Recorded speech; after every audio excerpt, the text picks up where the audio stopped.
Right now, you might be sitting there exhausted. You are caught in the endless, relentless noise of your own mind, listening to a voice that simply will not stop talking. The standard response to this overload is to try to manage the interface. We attempt to organize our anxieties, replace negative assumptions with positive ones, and force the mind into a state of calm. Yet the harder you try to suppress the overthinking, the more chaotic the noise becomes.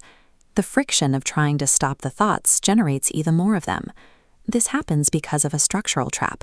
The internal voice demanding that the mind quiet down is actually just another thought disguising itself as the thinker. Every method that relies on the mind to fix the mind inevitably fails. You cannot resolve a systemic glitch in the interface by feeding it more of the exact same chaotic data. Think of a dog catching sight of its own reflection in a mirror.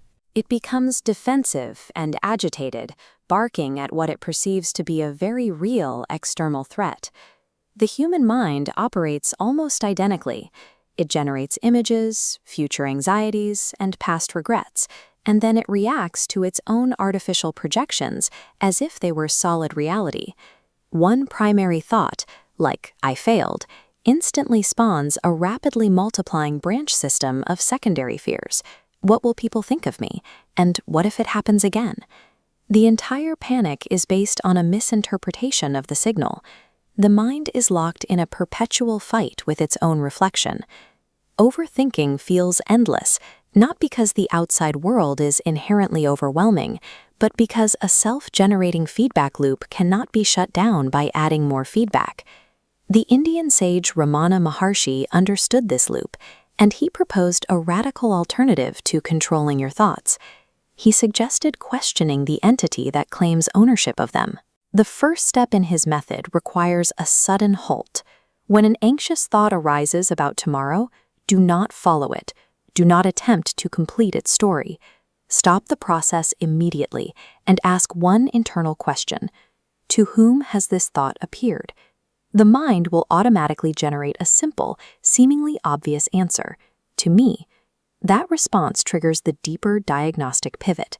The follow-up question is simply, who am I? This bypasses traditional self-help entirely. You are no longer asking, how do I fix this anxiety? You are asking, who is the I that is experiencing this anxiety? Self-inquiry abandons the search for temporary psychological peace. It acts as a metaphysical tool used to locate and dismantle the false center of human identity. Those endless fractal branches of thought do not float freely. They share a hidden point of origin. That origin is the I thought itself, the unquestioned belief that the thinker is a solid entity at the center of the mind. This center provides structural dependency. Without the I acting as an anchor, passing concepts like fear, the future, and suffering have absolutely nothing to attach themselves to. To break the loop, you must trace the mental noise backward, away from chaotic branches, and investigate the actual structural integrity of that central root. The feeling of being trapped persists as long as you believe the boundary claiming your thoughts is a real, solid object. Search for the me that claims ownership of these thoughts. Try to touch it, see its shape, or pinpoint its exact location in space. When looked at directly, this localized thinker simply fails to materialize. You find the thoughts, and you find the body, but the entity sitting between them is nowhere to be found. The I was merely an illusory boundary, a temporary cosmic shell. Beneath it, only pure awareness exists.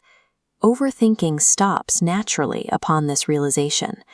The mind is not conquered by force. Rather, the captive, supposedly trapped inside of it, was never real. This underlying space is silent, open, and untouched. It is entirely incapable of being harmed by any amount of mental noise. In this model, thoughts are no longer solid architecture or credible threats. They are passing energy, like wind moving through an empty valley, or distant, brief celestial flares. These signals will continue to rise, make their noise, and disappear, but the vast space in which they occur remains completely unaltered by their passing. You are not the relentlessly speaking voice in your head. Your true identity is the infinite, silent cosmic awareness, in which that voice temporarily appears.